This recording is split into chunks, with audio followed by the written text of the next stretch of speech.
Continuing on. All right. We've now gotten through Lewis structures, Vesper, that kind of stuff. This next question is about hybridization. And hybridization, which is based on valence bond theory, is just an extension of drawing a Lewis structure.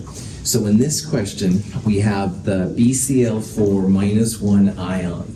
And you want to find the hybrid orbital set, which means hybridization. So your answers for these kind of questions will be sp, sp2, sp3, stuff like that. So see if you can draw a Lewis structure for BCl4 minus, and then from there, see if you can figure out, first of all, what the electron pair geometry will be, and then what the hybridization will be. We'll talk about it here at the end.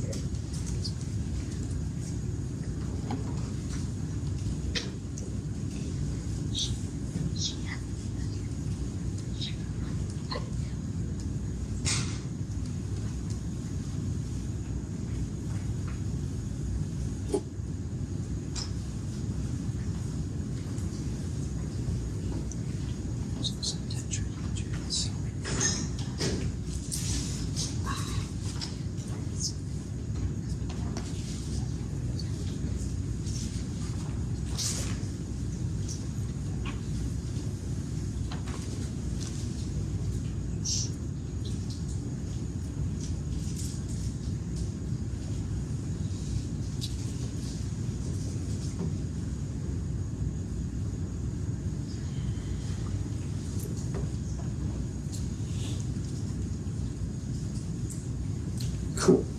So, BCl4 minus 1, boron will be in the middle, the chlorines around the outside.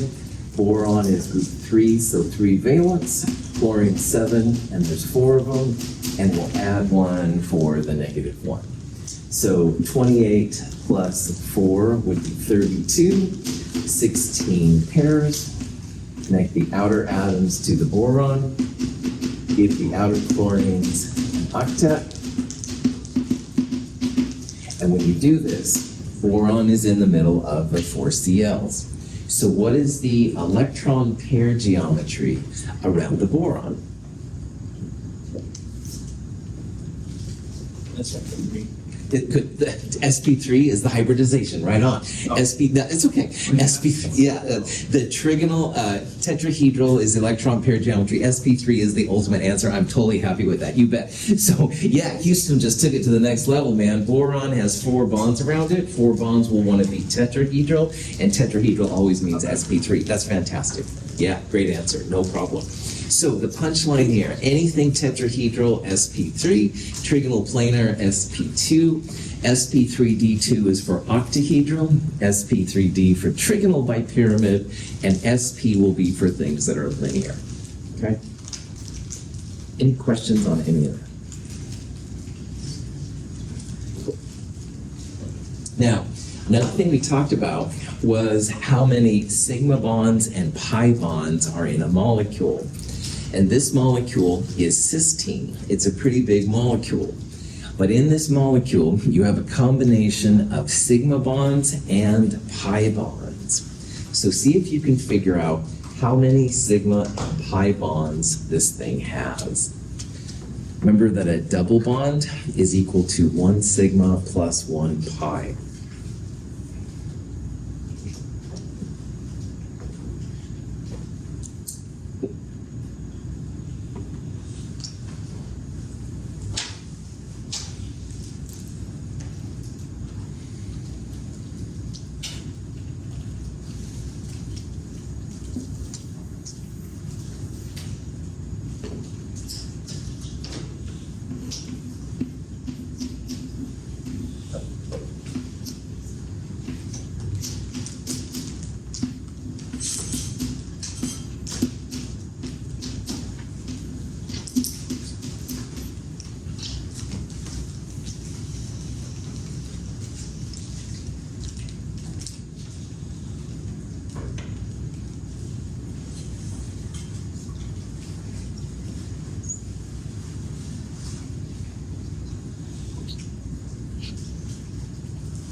Fantastic.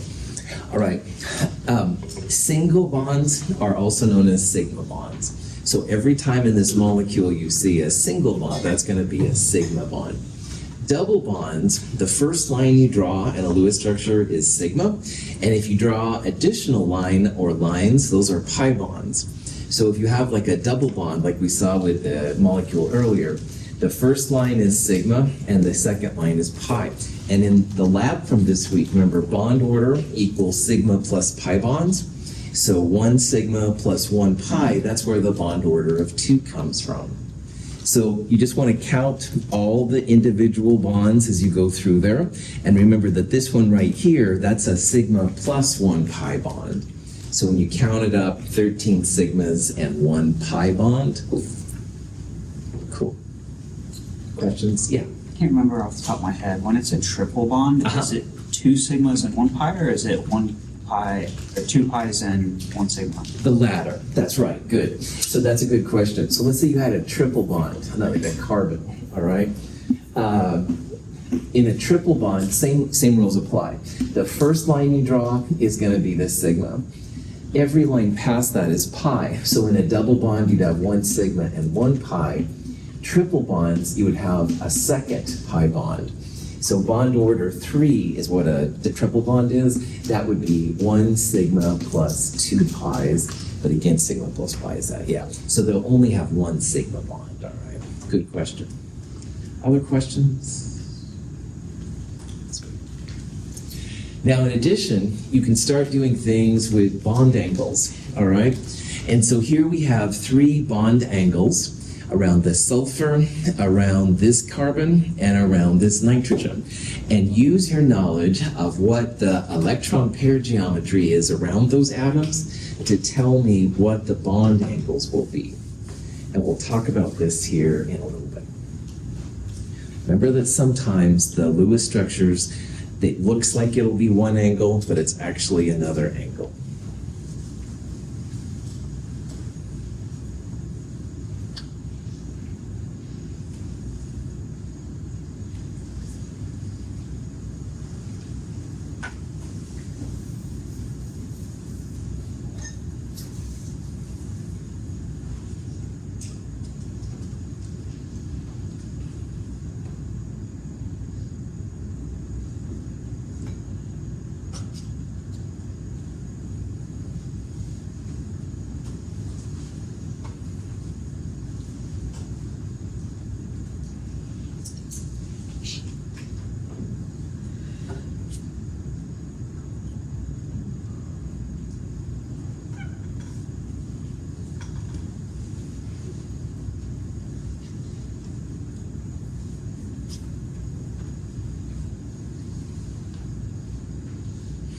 All right. Angle 3 is nitrogen. The nitrogen has 1, 2, 3 single bonds and 1 lone pair. So 4 bonds means it's tetrahedral, and tetrahedral means about 109-degree angles. All right.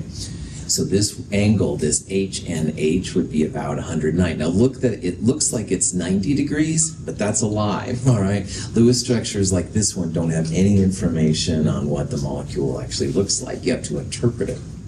Now this carbon, which is angle 2, there's a double and a single, and there's an additional single bond right there. So 1, 2, 3 clouds. Remember, double bonds and triple bonds count as 1 cloud. 3 clouds make a trigonal planar geometry. So even though this looks like it's 180, 90 degrees, it's not. It's actually going to be 120 degrees, all right? So angle 2 is 120, and angle 3 is about 109. And then angle 1 over here, the sulfur, it looks like it's straight across. It looks like it's 180. But again, interpretive, 2 lone pairs, 2 bonding pairs, they want to be as far apart from each other as they can. It's not 180 and 90, that's a tetrahedron again. So the angle, be the HSC right there, is going to be more like 109. So again, the drawings aren't always correct, but you can interpret it to figure out what it is. So this one is not 180, it's actually 109 degrees. Trigonal planars, 120, tetrahedrals, always about 109. Any questions on that? Yes, Tess. But if we were to draw out an angle 1, isn't that bent? Because there's two Yeah. lone pairs. So again, most chemists have no drawing skills at all, and this would be me. This would be about 109, all right? And you'd have a lone pair kind of coming out of the chalkboard, and there would be a lone pair like going into the chalkboard, all right? Yeah, so in this version, everything is just straight across, and a lot of times the programs used to create molecules, they create them this way, all right? But you as the hip chemist then can think, hey, wait a minute, this is tetrahedral, it's not 180, it's more like a bent kind of thing, so yeah. So just, sorry, just realize that, yeah, these drawings are sometimes kind of limited and stuff, but you can interpret it then as different. Is that cool? Good. Other questions? Now, this is a question best answered through a molecular orbital diagram. And in this molecule, we have not N2, but N2 plus. And I'd like you to tell me what the bond order of N2 plus would be. Now, what I would do on this problem is I'd start with a molecular orbital diagram for N2, like we saw on Tuesday. And then if you take away one of the highest occupied molecular orbital electrons, you'll have all the information you need to solve for the bond order. So see if you can figure this out. We'll talk about it here.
Okay, so in a molecular orbital diagram, the atoms go on the left and the right, and the molecule is in the middle. So nitrogen has a total of 7 electrons. That's 1s2, 2s2, 2p3 from chapter 3.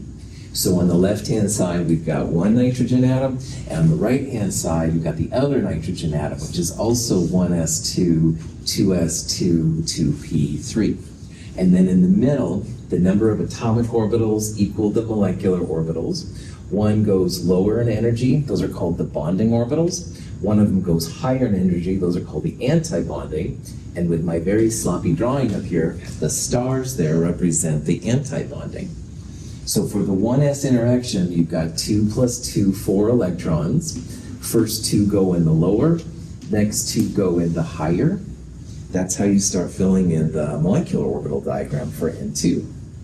Now the same thing happens with 2s. You've got lower bonding sigma 2s, higher anti-bonding sigma star 2s. Cool.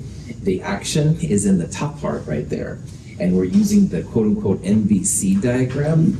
It's a 2-1-2-1 diagram where the 2 pi's are first, followed by the 1 sigma, then the 2 anti-bonding pi's, and the anti-bonding sigma star is at the very top.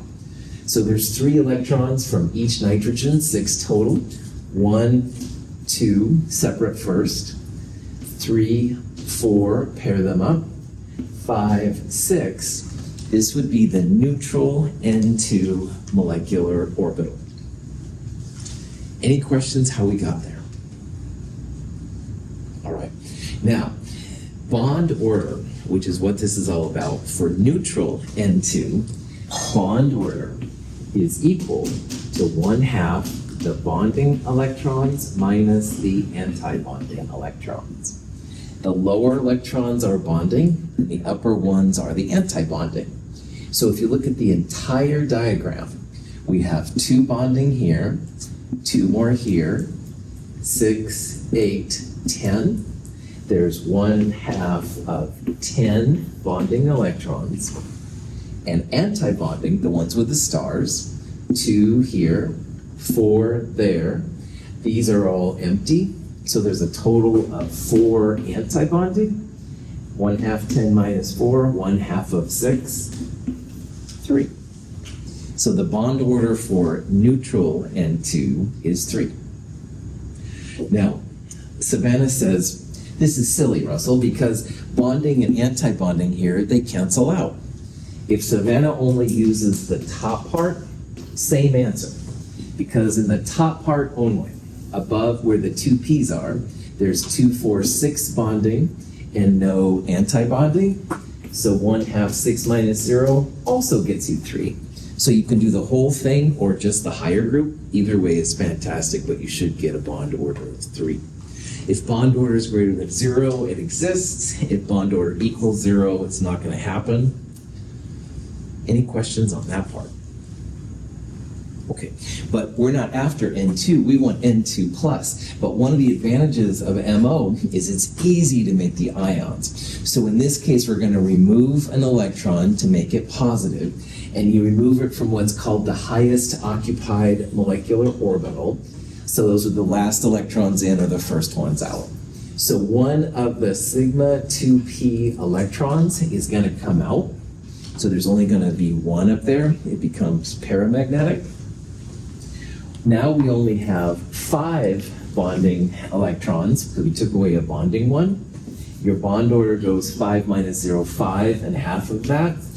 Bond order for N2 plus will be 2.5. And again, this is so cool because if you're trying to draw a Lewis structure, you'd have to refigure out valence electrons, all that garbage. And it's really, really easy with MO to make it. So again, this is neutral N2, it's not N2 plus. But to make N2 plus, you take away one of those electrons right there in the sigma 2p. You then have 2, 4, and 5 electrons. That's where the 2.5 comes from. Notice in this diagram, it says core or core electrons at the bottom. That will replace the 1s, which is fantastic. So if you want to replace the 1s and put core in there, that's great. You still have to put the 2s interactions, but at least it does make it a little bit easier there. This is the shorthand notation. It's another way to represent MO. I don't care which way you do it. Any questions? Cool. So at first MO is really kind of weird, but after a while I'm hoping it gets more mellow as we go through it. So, okay. Is this molecule diamagnetic or paramagnetic? I think I babbled the answer already, but just to make sure. This N2 plus, which is what I have drawn up here, there's a single electron by itself, all right? And if you have a single electron by itself, it's definitely paramagnetic, all right? If every up had a down electron, it would be diamagnetic. So neutral N2, for example, is diamagnetic, not paramagnetic. But in this case, you've got an odd electron, definitely going to be paramagnetic. Questions on that? Okay. The last of our review questions is about the superoxide ion. It's O2 minus 1. So see if you can build a molecular orbital diagram for O2, and you'll use the phone, the F-O-N-E, the 1-2-2-1 instead of the 2-1-2-1. But see if you can figure out what the bond order of that one's going to be. We'll talk about it here in a little bit.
Question.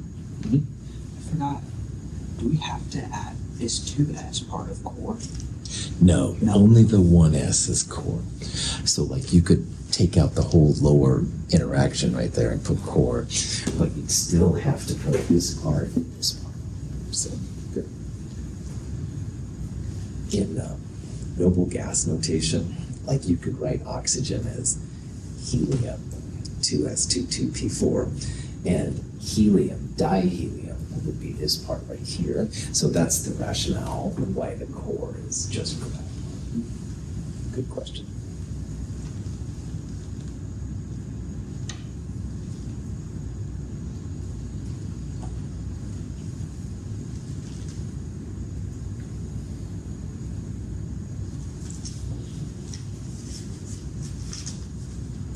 Okay, so when you get to oxygen, fluorine, and neon, you do use a slightly different version of the molecular orbital diagram. So while NBC, the 2 pi's were lower and sigma was higher, in the FONE, the phones, which is oxygen, fluorine, those kind of things, you have sigma lower, pi, the 2 pi's are next, pi star, and then sigma star. So I sometimes refer to it as 1, 2, 2, 1, because the sigma, the 1 sigma is lowest, the 2 pi's are next, 2 anti-pi's, anti-sigma, blah, blah, blah.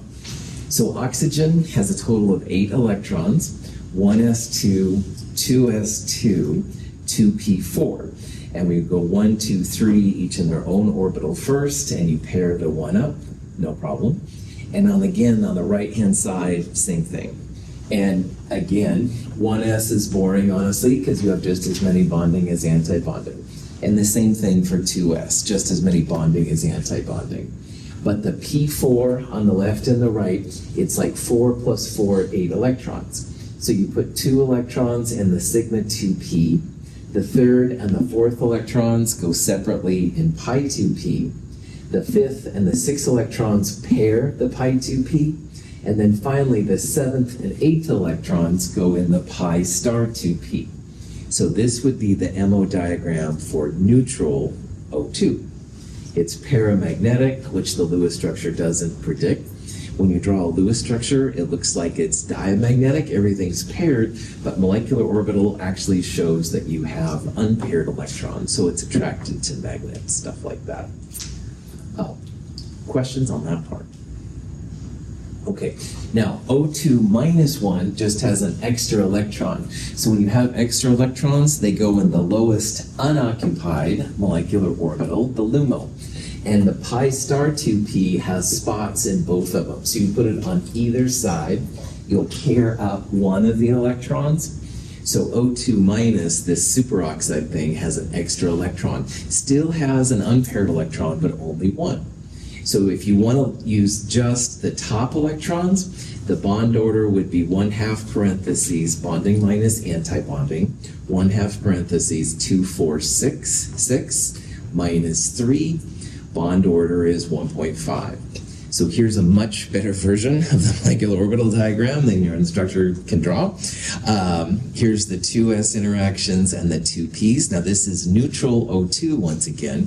O2 minus would have one more electron up there, and you can put it on either side, it doesn't matter. Core electrons, again, can be represented instead of the 1s interactions, which is fine, but core doesn't include the 2s, so that's why you gotta put them in. So this is the shorthand notation. Any questions on any of that? Cool. All right, so that's actually it for this review. Give me just a second here and we'll shut this down. So again, our exam will be next week, Thursday. Tuesday of next week is Veterans Day, so we will not meet for Veterans Day. But on Thursday then, we'll do the review, we'll do the empirical formula lab afterwards, bring your goggles, stuff like that. I am going to start chapter 6. Now, chapter 6 will not be part of your midterm, but I'm losing a lecture day next week because of Veterans Day, and we're not going to meet on Thanksgiving week at all. So I've got to get through some more material here before you end up with problem set 6, which is actually after Thanksgiving. So you're welcome to stay or buzz either way, but I am going to start talking about chapter 6, even though it's not going to be part of your midterm. Is that cool? All right. So, chapter 6, not too long or not too crazy. This one is more going to start talking about how chemists figure out formulas, all right? And we're going to go back to the idea of moles from grams, and we can use these things to start figuring out the composition of, say, things like caffeine, which is one of my favorite, or chocolate, or any of these kind of things. They all have a chemical formula, and it's kind of cool how they figured out. So in the old days, this is how they did it. No, just joking, far side is funny. But anyway, now we're going to see the more modern ways of how people figure out what molecules are and stuff like that. Also in this section, we're going to talk about solutions. And solutions are really important for chemistry. A solution is like what we used in the idea of the unknown compound lab. We actually used both the solid state and the solid material, and we use the same compound dissolved in water, which is a solution. And a lot of times the properties of the solid state versus the solution are quite different. So we're going to talk about what a solution is, how you can describe it, stuff like that. So first thing in chapter 6 we need to talk about is what's called a formula mass, all right? And a formula mass is essentially a molar mass of a compound, all right? So for example, if we had a compound that was sodium chloride, you could add up the grams of sodium and the grams of chlorine in a mole, and that would be the molar mass of the compound. So a covalent compound, when you have just one molecule, you can literally just figure out the formula mass by figuring out the individual pieces. And this is something we did back in chapter 2. So as an example of this compound here is called chloroform, all right? Chloroform is CHCl3. And if you wanted to figure out the molar mass, molecular mass, et cetera, you would take 1 carbon, 1 hydrogen, and 3 chlorines and add them together. So on the periodic table, to the 100th place, carbon is 12.01.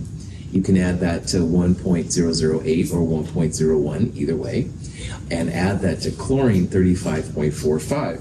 So you add all these things together. Chloroform is about 119.37 grams per mole. This is the molar mass of chloroform, and covalent molecules, they exist as individual pieces, all right? So you could have a mole of chloroform, and each of them would be 119.37 grams per mole. So basically in this slide right here, we're just kind of having a review of how to find molar mass of a compound. And if I said find the molar mass of chloroform, you'd add up a carbon, a hydrogen, and 3 Cl's from the periodic table to get this number right here. Is that cool? Cool. Now the reason we're talking about this is that covalent molecules, they're individual pieces. But as we're going to see more in Chem 222 than here, ionic compounds are a little bit different because ionic compounds, like we talked about, are super strong. They hold on to each other really, really well. And for example, if you have sodium chloride, you don't have individual NaCl molecules. You actually have a lattice of sodium chloride. So in this diagram, the bigger atoms are chlorides, the purple ones, and the smaller ones are sodium ions. And you can see how it's not just one NaCl, but this Cl is connected to a sodium here, here, and here. And there would also be other 3s that aren't showing. This is a sodium atom. You can see there's a chlorine left and right, front and back, top and bottom. So this is what makes ionic bonds so strong. They make a lattice. It's not just one NaCl, it's a whole bunches of NaCls all together. So just realize in your mind that when we find the molar mass of something like sodium chloride, an ionic compound, and you take 1 sodium and 1 chloride to get this number, it's really what they call the formula mass. It's the smallest whole number ratio, all right? It's a little bit different than covalent bonds because covalent bonds, like caffeine, there's only 1 individual molecule.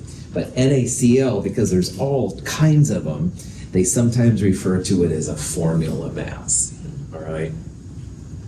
I will help you to interpret this. In Chem 222, we'll talk more about these lattice structures and what you can do with them. There's some really interesting things. But again, the reason why these ionic bonds are so freaking strong, it's not just one NaCl, it's a whole bunches of NaCls in 3 dimensions, and they're really hard to break apart, stuff like that. Any questions on that? All right. So if you want to find a formula for a compound, all right, one thing you could do, of course, is to, taste it. Not in chemistry, man. Trust me, it's a bad thing. This is what so many people will do. That, well, this has a little bit of cyanide in it. Well, be careful with these things because there's a lot of poisons, things that will make you get sick and stuff like that. So when a chemist wants to know a formula, instead of tasting it or something horrible like that, what they'll usually do is send it away for an analysis. Or maybe they have the machines in-house. But either way, what you're going to end up with, you're going to end up with two pieces of information. And the first piece of information is usually what's called a percent by mass percentages. And what this will tell you is it'll tell you that you have, say, carbon, hydrogen, and oxygen, but you don't have uranium, sodium, lithium, something like that. And it will also tell you the percentage of the compound in the percentage of carbon, percentage of hydrogen, stuff like that. It's not the ultimate answer, but it is the first step. So what I'd like to do here is share with you then how we could figure out a formula. So if someone brings you an unknown compound, all right, and you send it away and you get this information back, you'll be able then to determine like how these things work out. Now, if you're curious, ethanol is drinking alcohol, just so you know. It's also used for a solvent a lot of times with different things. Ethanol has the formula C2H6O. And if we sent this away for analysis, we'd see that it's 52.13% carbon, 13.15% hydrogen, and 34.72% oxygen, all right? And if you add all of these percentages up, it should equal 100%, all right? That's how these things work. So in ethanol, you have CH and O, you don't have nitrogen, you don't have radon or something like that. That's how you would get back information if you sent in something like ethanol. And what we'll do is we'll take this data and we'll turn it into a formula and talk about what it means. There used to be a lab, it was on 122nd and Sandy, kind of. It was called the Coffey Laboratory, C-O-F-F-E-Y. And they would analyze compounds for you. They were one of the best in Portland. Now, I think they've been bought out or sold or something like that, but they used to take your samples and analyze them, and they would send back information like this, in case you wanted to send a sample away. Questions? So here's an example of the kind of thing that you might get as you analyze a compound. So let's say that you have 10 grams of this compound and you analyze it and you find out that it's 2.5 grams of hydrogen and 7.5 grams of carbon. Notice, first of all, 7.5 plus 2.5 gives you 10, all right, which is good. So you only have carbon and hydrogen in it. Well, first of all, let's find the percentage of carbon and the percentage of hydrogen so you can see how this works out. So most of the time when you have percentage questions, the total goes on the bottom and the amount of what you're looking for goes on the top. So for this question, all right, first of all, these two values together give us total, which makes sense. So the percentage will have the total on the bottom. And if you're after percent hydrogen, then you want just the grams of hydrogen on the top. So 2.5 grams is hydrogen, 10 grams total. If you multiply it by 100%, this means this compound is 25% hydrogen. Now, carbon would be similar. Total on the bottom, we're looking just at carbon, so 7.5. This compound comes out to be 75% carbon. And if you've done your calculations right, the total percentages should equal 100%. So if you lost your data for some reason on carbon, but you're confident that that's the only other piece in there, 100% minus the first one should give you the second one, all right? These are how percentages work. But again, the total on the bottom and what you're looking for goes on the top times 100%. Any questions on that? Now, if you have percent composition, you can calculate the formula, or if you have the formula, you can find the percent composition. So as another example of how this stuff all rolls, water, H2O, has 1 oxygen and 2 hydrogens. So when you figure out the molar mass of water, oxygen 16.00, hydrogen to the hundredths 1.01. So you add them together to get 18.02 grams per mole. Well, if you wanted to find percent oxygen and percent hydrogen, you can use the molar mass values as well. So in the last example, we had 10 grams on the bottom and grams of hydrogen on the top to get percent hydrogen or something like that. You can do the same kind of thing if you have the formula. So for water, if you know the molar mass is 18.02 grams per mole, and you know it comes from 1 oxygen and 2 hydrogens, this is how you can figure out the values. So 1 oxygen, 16.00 grams. So 16 grams of oxygen divided by the total times 100%. Water is 88.79% oxygen. And for hydrogen, it's the same thing. Now, again, to the hundredths is usually great in chemistry. So since there's 2 hydrogens, you'd go 2 times 1.01, 2.02 grams of hydrogen in the top, divided by 18.02 grams of water total in this example, times 100%, 11.2. If you've done it correctly, these two numbers together should be very, very close to 100%. They are close to 100%. It's not quite the same. You could have gotten exactly the right amount if you would have used better sig figs for hydrogen, but you can see that 88.8 plus 11.2 is 100. We're not quite there because our sig figs are a little different, but the idea is legit. Questions? For a while in chemistry, chemists wanted to use just percentages for formula. So instead of like H2O, you'd have H 11.2%, O 88.79%. But as you can probably tell, those have a lot of digits. It got harder to explain. So that's why eventually then they changed to moles and stuff. So. Okay, so as an example of how this works, let's say that you wanted to find the percent of nitrogen in nitrogen monoxide. Now, if you add up 1 nitrogen and 1 oxygen, the molar mass comes out to be 30.01 grams per mole. So let me make a little bit of space right here. So N plus O on the periodic table is 14.01 grams per mole for nitrogen, plus 16.00 grams per mole for oxygen. So the 30.01 number, that molar mass, came from 1 nitrogen and 1 oxygen. Well, the percent of nitrogen will be the grams of nitrogen divided by the total times 100%.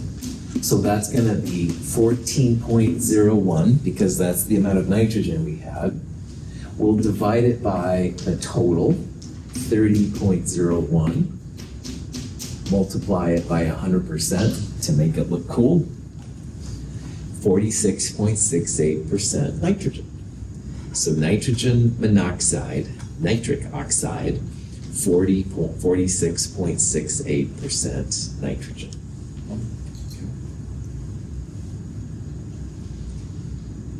Any questions on that? Okay. So, we're still trying to get to the fact of how you identify new compounds, all right? And so, if you have a compound, you can first find what's called the empirical formula. And what you want to do is you want to basically take the masses in grams and turn them into moles. And then you'll have like moles of N and moles of O.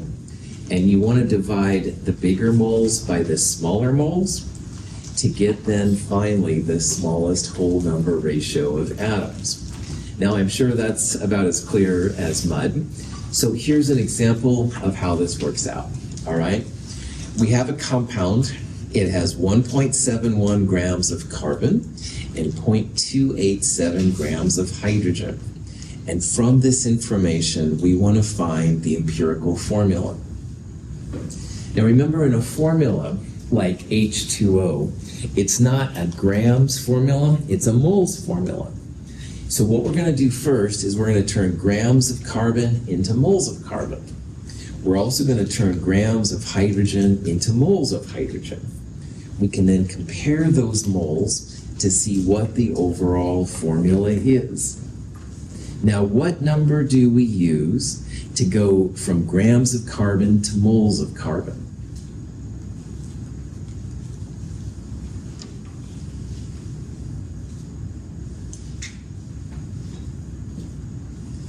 On the periodic table, if you look at the red number right there, this red number, 12.01, that's the molar mass of carbon.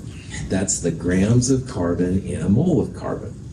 So if you take 1.71 grams and divide it by 12.01 grams per mole, you're going to end up with the moles of carbon. If you do the same thing with hydrogen, but use the number up there for hydrogen, which is 1.01 or 1.008, depending on how many sig figs, you're going to get the moles of hydrogen. So, nice. That might be a spaz, I'm sorry. I'm not sure if it's supposed to be 1.17 or 1.71, so please double check me there. Sorry, that's instructor bad. Grams of carbon, yeah, if you can check that out, that would be cool. Whatever your grams of carbon are, divide them by 12.01. That's going to give you the moles of carbon, and it comes out to be 0.142 moles. I'm hoping it's for 1.17, but you never know. Do the same thing for the hydrogen.